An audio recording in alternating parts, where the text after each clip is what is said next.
if you go in the jungle, if you look at small baby animals, what do? They're jumping around all over the place. They're teasing each other. They're fighting with each other. They're teasing their parents, or they're eating something and then again jumping, They're hardly resting. They're not looking at any screen. They're not reading any books. Right. They're not sitting still.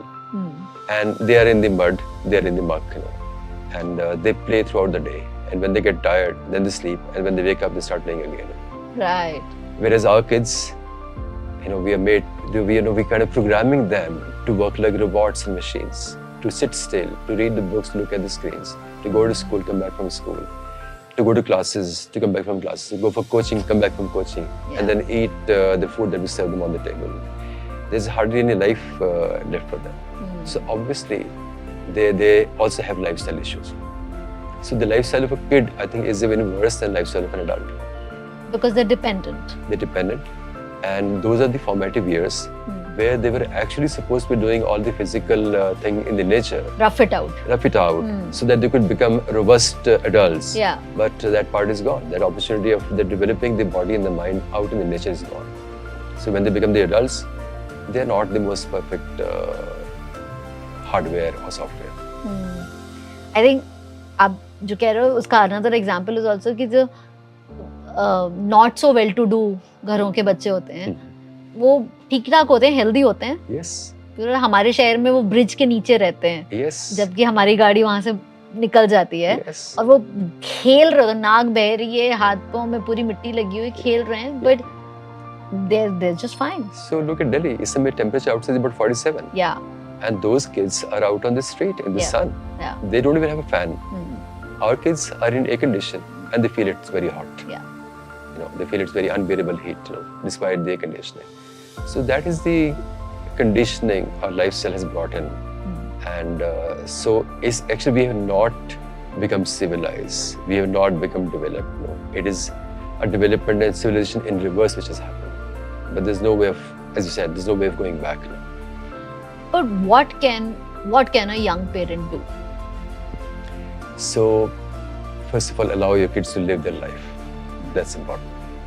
And if, play is more important than studies. Do not overemphasize studies. Do not overemphasize, books and text and exams and marks. And because that's not what gonna, prepare them for life. Right. Do not prepare them for occupation. Do not prepare them for a job. Prepare them for life. Prepare them to be happy and healthy, rather than preparing them to be rich. So that is so your approach has to be different. You have to look at the life in totality and the way that you would want them to live their life as a happy and healthy individual.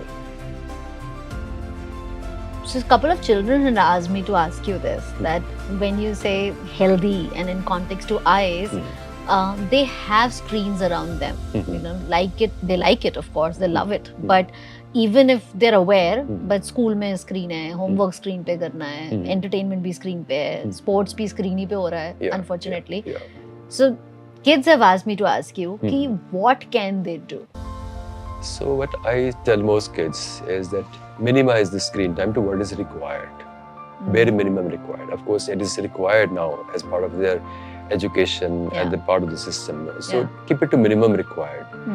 And wherever it's not essential, sacrifice that screen time. So the entertainment and the play and the sport should happen out in the open, not on the screen. And kids do understand that. Take frequent breaks. I say take a minute's break every 15 minutes. And a 5 minutes walking break after every hour. And a longer break after a few hours. So that's the advice I give to all the kids and to the adults also who spend long hours on screen. Have you, in your experience, seen people being able to make that change? Kids especially? Yes, people who are motivated are able to make the change, especially the ones who get the discomfort and the problems. Then they get motivated, and then when they make the change and they see the benefit, then they persist with it. So, unfortunately, when they get the aches and pains and the discomfort and the symptoms, it's already quite late. But once they make those adjustments and changes, they see the benefit and then they persist with those changes. So these aches and pains, typically बच्चे आपके पास किस तरह की complaint लेके आते हैं? So simple eye strain, redness, itching, watering from the eyes, no. Sometimes blurring of vision or fluctuating vision. Headaches are very, very common in kids these days, no. So sometimes even irritability. And so these are the common symptoms with which the kids are brought to me by the parents. So ये वो होते हैं जो वो define कर पाते हैं Yes, yeah. कि irritation हो रही है, Yeah. itching All हो रही है. parents notice or observe that कि बच्चा ऐसे करता है, बच्चा बहुत frequently blink करता है, forcefully blink करता है. So these are all the signs and symptoms of discomfort caused by the screen usage. But let's detail this a bit. कि what are the signs that a parent could be aware of? So general redness, irritation, watering from the eyes, pain in the eyes, discomfort in the and around the eyes, headaches, irritability, loss of concentration, sometimes low mood, and difficulty in sleeping. These can all be the symptoms of excessive screen usage. So screen usage can not only cause physical symptoms but also mental issues.